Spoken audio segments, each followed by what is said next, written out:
거룩한 주일 하나님을 예배하고 찬양하는 우리 모두에게 예수 그리스도 우리 주님의 은혜와 평화가 충만하시기를 간절히 기원합니다. 아멘.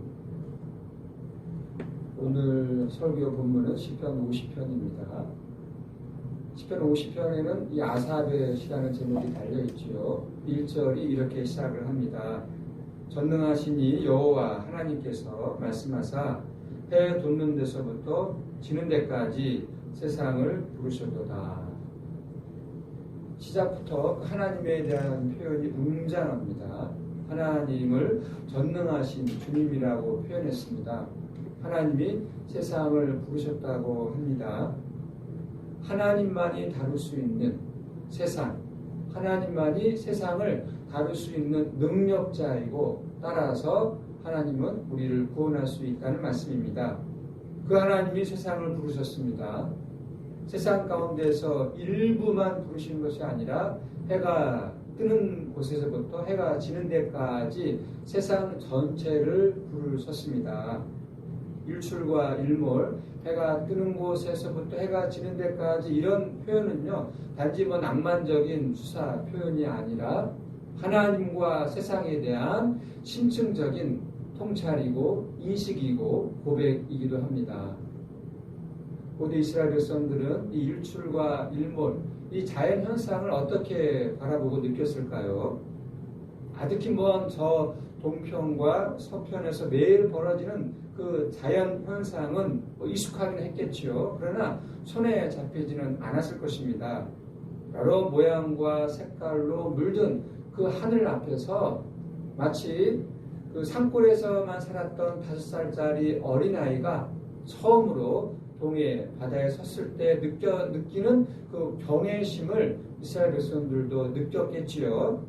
고대 이스라엘 백성의 하나님 신앙은 이러한 거대한 지구와 우주를 대면하는 데서 시작했습니다. 바로 창조 신앙, 창조 영성이 바로 그것입니다. 창조 영성은 세상과 우주가 존재하는 것에 대한 긍정이지요. 세상을 그래서 아름답게 보는 것이고 선하게 보는 것입니다. 이것이 창조 신앙입니다. 이런 창조 신앙을 오늘 우리는 놓치고 살고 있는 것은 아닐까요? 하나님이 창조한 세상을 직면하지 않고 살아갑니다. 자연과학에 대한 지식이 그리고 인식이 별로 적극적이지 않다는 데서 이런 사실을 우리가 확인할 수 있습니다. 세상과 자연을 생각은 하지만 아주 막연하게 희미하게 생각할 뿐입니다. 예수 믿고 구원을 받아 어떻게 하면 재미있게 살고 또 착하게 사느냐 거기에만 관심이 몰려 있습니다. 우리가 알고 있듯이 일출과 일몰의 주인공인 태양은 지구에서 1억 5천만 킬로미터 떨어져 있다고 해요. 빛의 속도가 1초에 30만 킬로미터를 간다고 하는데 태양에서 지구까지 그 빛이 오는 시간이 9분 정도 걸린다고 합니다. 태양계에서 가장 멀리 있는 해왕성까지 빛이 도달하려면 우리 지구에 도달하는 시간보다 몇십 배는 더 걸리겠죠. 태양과 같은 별들이 은하계에는 최소한 1억 1천억 개 이상입니다. 태양에서 가장 가까운 별까지 그 거리가 2 내지 3 광년이라고 하는데 그 거리가 얼마인지 우리의 상상을 초월합니다. 태양에 속한 은하계와 비슷한 은하계가 지구의 우주에는 최소한 1천억 개 이상이 있다고 합니다. 우주가 계속 팽창하고 있다라고 하는 이 우주 물리학자들의 주장이 맞는다면 우주의 크기는 138억 광년이라고 해요. 그러니까 오늘 시편 기자가 해 뜨는 곳에서부터 해 지는 데까지 이렇게 표현을 하고 있는데 이런 표현에는요 현대인들이 우리가 우주 앞에서 느끼는 그 경외심, 그 당혹스러움이 다 들어있는 거죠. 시편 기자는 그런 세상을 하나님이 부르셨다라고 말하고 있습니다. 이것이 실감이 나는지요? 시편이 기록되던 시대를 살았던 이스라엘 백성들은요 오늘날 우리가 알고 있는 우주 물리학에 대한 내용들을 알지는 못했지요. 빅뱅, 또 블랙홀, 흑암 물질과 흑암 에너지 또 양자 개념과 촉근 이론 등등에 대해서는 알지 못했습니다. 그래도 세상에 대한 그들의 직관은 오늘 우리와 다르지는 않았습니다. 아무리 많은 물리학 정보를 알아도 세계의 궁극적인 실체가 무엇이냐 하는 질문 앞에서는 오늘 우리도 어린아이와 마찬가지일 뿐입니다. 우리는 매일 태양빛을 받고 살고 있죠. 이 태양빛이 지구를 살리고 있습니다. 도대체 이 빛의 실제는 무엇일까요? 어떤 경우에 이 태양빛은 입자로 나타납니다. 그 태양빛의 입자를 할 수 있는 광자가 이 지구 표면에 부딪히면서 어떤 작용이 일어나죠. 어떤 작용을 일으킵니다. 우리가 색깔을 본다는 사실도 빛이 있기 때문에 가능한 일이죠. 그런데 이 빛은요, 어떤 때에는 파동으로 나타나기도 합니다. 이 태양 빛이 유리를 통과한다는 것은 입자가 이 파동이기 때문에 통과가 가능한 거거든요. 빛은 왜 입자이면서 파동인지 우리는 알지 못하죠. 언젠가 물리학자들이 그 현상을 과학적으로 입증할 수 있다고 하더라도 왜 그래야만 하는지 여전히 비밀로 남아있을 것입니다. 우리가 사는 이 세상의 모든 이 물리 현상은 우리의 인식을 초월한다는 뜻입니다.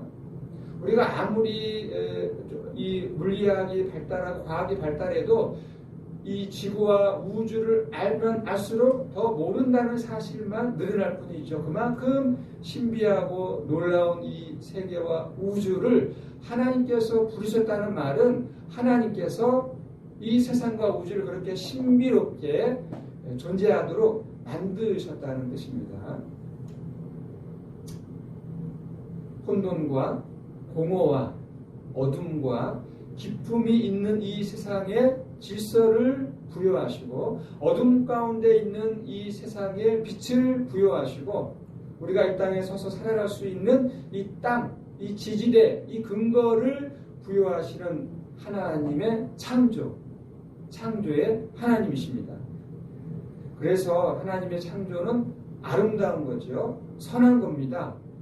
어둠에 빛을 비추시고 이 혼돈과 또 이 무 가운데 어둠이 깊은 이 세상에 질서를 부여하시는 그 하나님, 이 사실을 우리가 믿는다면 하나님께서 이 세상에서 오늘날 어떻게 활동하시는지 눈여겨보아야 하겠죠. 예를 들어서 어떤 장인이 흙집을 짓고 있습니다. 정성을 들여서 흙집을 지었습니다. 이 장인의 영혼의 그 예술 혼을 다 담아서 흙집을 하나 지었는데 세상의 유일한 흙집입니다. 그렇다면 이 장인의 제자는 이 스승이 지은 이 흙집에 대해서 연구하고 관찰하겠죠. 그 연구하고 관찰하는 것이 너무나 재미있어서 시간 가는 줄도 모릅니다. 그렇게 연구하고 관찰하면서 이 장인의 영혼 혼을 느낄 때마다 노래를 부르고 싶지 않겠습니까? 그런 심정으로 이 시편 50편을 기록한 사람은 오늘 예배를 드리고 있는 우리처럼 예루살렘 성전에서 성가대와 함께 하나님을 찬양하고 있는 중입니다. 하나님이 세상을 부르셨지만 세상 모든 사람들이 이 사실에 관심을 보이는 것은 아니에요. 어떤 사람들은 적극적으로 이런 사실에 대하여 반응을 하지만 또 어떤 사람들은 시큰둥합니다. 시편 기자는 적극적으로 반응하고 있는 어떤 특별한 지역과 사람들을 소개하고 있는데요. 2절에 나와 있는 대로 시온입니다. 온전히 아름다운 시온에서 하나님이 빛을 비추셨도다. 시온이 어디입니까? 예루살렘이죠. 예루살렘과 거기에 사는 사람들, 즉 이스라엘 백성 전체를 가리킵니다. 이스라엘은 하나님이 빛을 비추신 백성이죠. 왜냐하면 하나님을 빛처럼 환하게 느끼고 경험하고 반응한 사람들이기 때문입니다. 그들의 하나님 경험은 불이나 광풍처럼 아주 또렷하고 강력했습니다. 3절이 이렇게 표현하고 있습니다. 우리 하나님이 오사 잠잠하지 아니하시니 그 앞에는 삼치는 불이 있고 그 사방에는 광풍이 불리로다. 세상 모든 사람들이 똑같은 이 지구에서 살고 있음에도 불구하고 어떤 사람들은 하나님을 불이나 비처럼 또 광풍처럼 또렷하게 또 강력하게 그렇게 경험하기도 하지만 어떤 사람들은 정말 뜨뜻미지근하게 그렇게 경험하거나 전혀 없거나 그렇게 살아갑니다. 자연에 대한 해박한 지식을 가지고 있는 사람들도 하나님을 부정하는 사람들이 있고요. 또 하나님을 찬양하는 사람들이 있습니다. 요즘 젊은 지식인들은 하나님 경험에 대해서 맹수적으로 보는 경향이 강하지요. 그들에게 제가 이런저런 조언을 해 봐야 아무런 소용이 없습니다. 그렇지만 그들의 인생살이에서 정말로 중요한 하나님을 삼치는 하나님을 이 비처럼 또 불처럼 광풍처럼 그렇게 강력하게 경험하지 못하고 살아간다라고 하는 것은 인생 가운데 정말로 중요하고 놀라운 이 대목을 놓치고 살아가고 있는 것은 분명한 사실입니다. 이런 사람은 매일 자신이 태양을 받고 살아감에도 불구하고 태양 자체를 외면하며 살아가는 것과 같은 거죠. 다른 비유로 말씀드린다면 고급 포도주를 마시면서도 단순히 알코올에 취할 뿐이지 그 포도주에서 나오는 그 고유의 맛과 향을 음미하지 못하는 사람과 같은 것입니다. 하나님을 경험하지 못하고 살아간다는 것은 이와 같다는 거죠. 억지로 그 향과 맛을 느껴보라고 해봐야 아무런 소용이 없습니다. 이스라엘 백성들은 빛과 불과 광풍이라고 하는 이 하나님 경험을 제사 의식으로 형식화했어요. 하나님을 맛보고 만나고 경험했는데 그 경험을 제사 의식으로 이제 형식화한 거죠. 만든 것입니다. 제사 의식에는 여러 가지 순서들이 있지 않습니까? 시편을 통해서 찬송가도 부르고 기도도 하고 또 제물도 드리고 또 하나님의 말씀을 듣기도 합니다. 이런 제사 의식을 통해서 이스라엘 백성들은 하나님과 특별한 관계를 맺게 된 것입니다. 이런 점에서 이스라엘 백성들은 하나님이 선택한 백성입니다. 난파선에서 구출받은 사람들은 서로 어떤 특별한 연대감을 갖게 됩니다. 난파선에서 우리가 구원받았다라고 하는 그 하나의 사실만으로 특별한 관계를 맺게 되는 거죠. 이스라엘 백성들에게도 특별하고 거룩한 연대감이 형성되었고 그런 연대감이 제사 행위를 통해서 나타나게 되었습니다. 5절 이렇게 말씀하고 있습니다. 이르시되 나의 성도들을 내 앞에 모으라. 그들은 제사로 나와 언약한 이들이니라 하시도다. 어떤 사람들은 예배를 드리면 밥이 나오는가 돈이 나오는가 술이 나오는가 이야기하면서 예배를 드려도 실제적으로 삶에 도움이 되는 것 아무것도 없다 생각을 합니다. 예배를 드리지 않아도 인생살이에서 아무런 문제도 없다, 탈도 나지 않는다 라고 생각을 하는데요. 그들이 경험을 통해서 예배 드리지 않고 살아가도 아무런 문제도 없다라고 하는 것을 경험적으로 잘 알고 있는 거죠. 그들이 공감하지 못한다고 하더라도 예배에 대한 궁극적인 의미가 훼손되는 것은 결코 아닙니다. 우리는 하나님을 경험했죠. 만났죠. 생명의 빛과 불과 광풍으로 경험했기 때문에 그만큼 하나님에 대한 경험이 강렬하기 때문에 거룩한 연대감 가운데서 오늘도 우리는 함께 예배를 드리고 있습니다. 고대 이스라엘의 제사 가운데 하나님의 말씀이 선포됩니다. 선포되는 그 하나님의 말씀은 침묵당하면 안 되고요. 빛처럼 불처럼 광풍처럼 강력한 힘으로 드러나야 합니다. 그 말씀의 핵심을 오늘 5절에서는 그것을 하나님의 공이라 표현하고 있습니다. 다시 들어보십시오. 하늘이 그의 공의를 선포하리니 하나님 그는 심판장이심이로다. 하늘이 하나님의 공의를 선포한다고 합니다. 이스라엘 백성들이 얼마나 그들의 역사와 삶 가운데서 하나님의 공의를 갈망하고 원했는지 우리가 확인할 수 있습니다. 가난한 사람과 고아와 과부의 삶은 세상에서 버림받았지요. 그런 세상은 하나님의 공의와는 거리가 먼 세상입니다.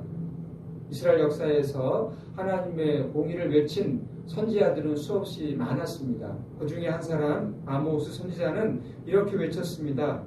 오직 정의를 물같이 공의를 마르지 않는 강같이 흐르게 할지니라. 선지자들은 하나님이 공의를 행하신다고, 하나님의 공의를 세상 가운데 펼치신다고 외치고 그렇게 믿었습니다.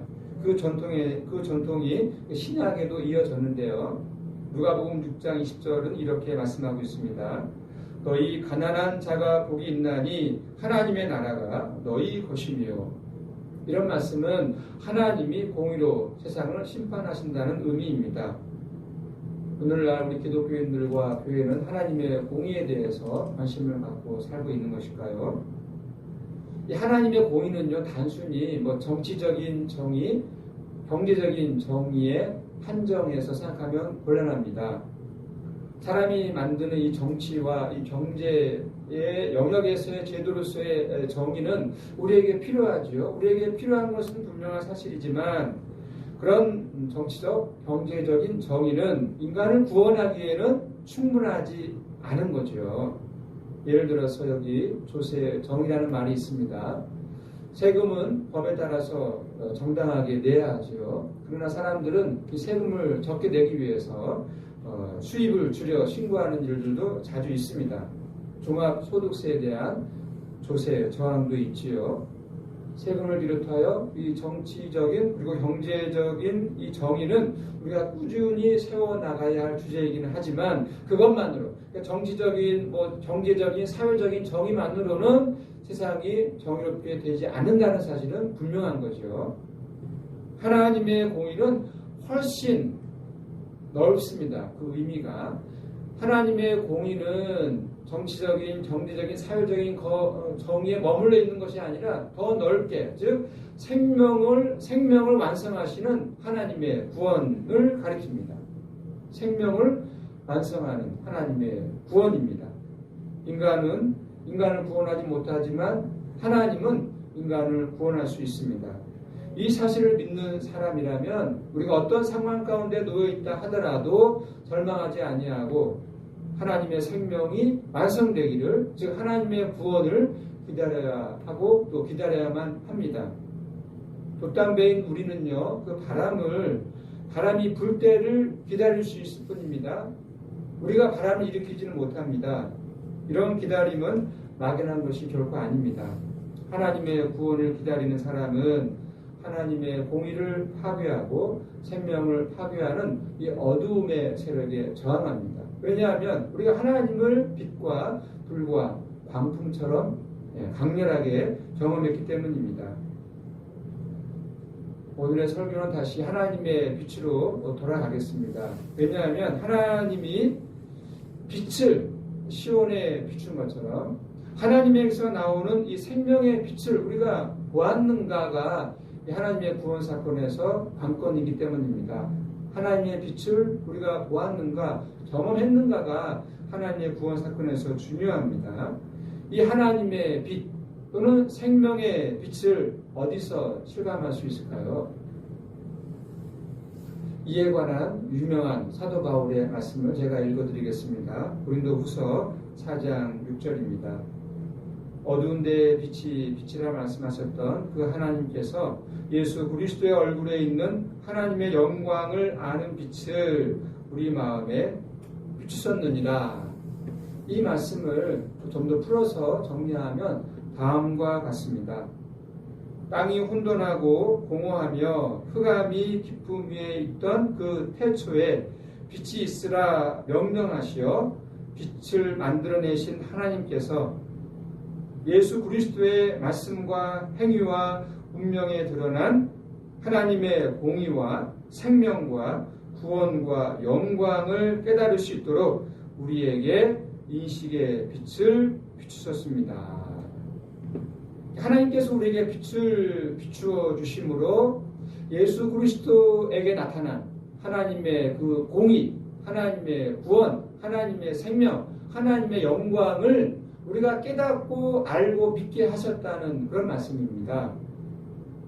오늘은 산상변모주일입니다. 이에 관한 말씀 우리가 함께 읽었죠. 마가복음 9장 2절부터 9절에 자세하게 나와 있습니다. 중요한 내용이기 때문에 마태, 마가, 누가 이 공간복음서에 다 나오는 내용입니다. 예수님께서 세 명의 제자들과 함께 높은 산에 올라가셨습니다. 예수님의 옷에 광채가 났고 매우 휘어졌다고 합니다. 그 자리에 엘리야와 모세가 나타났지요. 엘리야와 모세는 모두 이 빛과 불과 광풍과 연관이 깊습니다.